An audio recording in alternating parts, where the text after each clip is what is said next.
Hello and welcome to Whisky.com, where fine spirits meet. And today we are taking a look at the second of the new Scapa series, and that's the 16-year-old.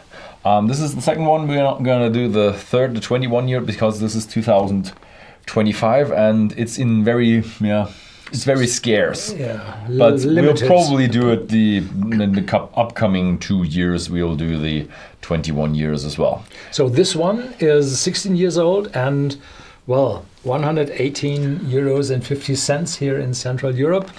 Probably 1 or 2 or 3 euros more wherever you live. And this is 48% ABV. And yeah, it's a rare whiskey, and I had never had a Scapa with that age. We had 10-year-old and 14 years old 25 years ago. But the 16-year-old, I didn't think that we had that, or that Scapa had one of those. No, I don't. Maybe think so. there was an independent bottling. There's always an independent bottling for everything, but I think from the distillery bottlings, I can hardly remember the 10 or 14-year-old, but I think it was a thing, yeah. And again, it's ex-bourbon cask, so ex-American white oak. This time they say ex-bourbon cask, and so no sherry or any influence. So they're really going with a flat style. If you'd like to know more about Scapa, the distillery, and all that kind of stuff, have a look at the Scapa 10 video. We talked about that quite a lot. And there are pictures of the Scapa distilleries from the inside as well on the Whisky.com database. And the specialty from the inside of the Scapa distillery is the Lommen still. They have typical pot stills. And you have the neck of the pot still, and this has a water mantle around it, so that the cooling and the reflux is stronger. But it's a special kind of water cooling mantle, because if you just have a water cooling mantle, then it's not a Lommen still. There is something special. Don't ask me what it is. I don't know, but I came to a lot of distilleries like, oh, you have a Lommen still? No, this is just a cooling mantle. Like, okay. So they say officially they have a Lommen still. I did write the article on Lommen still on Whisky.com, but I can't remember what it was because it was such a minor detail. There are those necks which have no mantle, but just water running around the neck. Yeah, and open mantle. Yeah, but it's not. This is a closed mantle there. Don't ask me what it was, but it's probably something. One is fresh water, one is a temperate water. Yeah, maybe. maybe. So, but Scapa started production in 2005. I visited Scapa in mid-2005, and this production, I think, started in the end of 2005. So they are now 24 years in operation, and the 16-year-old should be available in numbers. But I'm astonished that they waited that long to bring out the Scapa, because they were able to bring out this 10-year-old years before. Yeah, that was a bit strange. Why waiting for so long? They came out just now with the 10, 16 and the 21-year-old.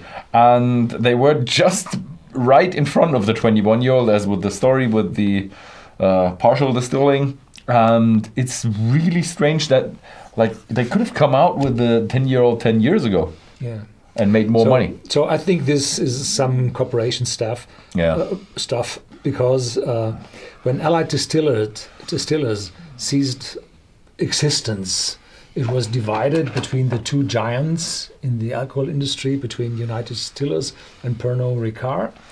And this part went to Pernod Ricard from Allied Distillers, and they tried quite some time, but then they gave up on it. And probably they now start another run. And hopefully a longer run now. Hopefully. Because I really like the 10-year. I'm really excited about what we're going to find with the 16. I think the 10 was so intense. The 10 was massive. Massive for a 10-year-old. So what is this going to be? Even more? Even more? That's the shade, which would go into the light. Here we go. The smell is quite similar. A little more on the tropical fruit side, or oranges. First impression is oranges, juicy oranges, probably mango. Then a lighter note like eucalyptus. The vanilla is not that strong as it was with a 10-year-old. Very complex, very fruity. Yeah. Yeah, oh, that's good. Yeah, it has a good amount of fruitiness, but I would say less than the 10-year-old. And more of a complex, deeper, a little bit more oakiness. I don't know, it's not that spicy, but it's strange. It feels a little bit like it feels malty, it feels bready. Strange. Eucalyptus note, don't have that. Probably this lightness of the alcohol. But that would really remind me more of a bit of a rye note. Just a smidge. Not that strong. Not as a, like, it feels like a rye whiskey, but a note of rye. Very faint. So, yeah. Cheers. Cheers.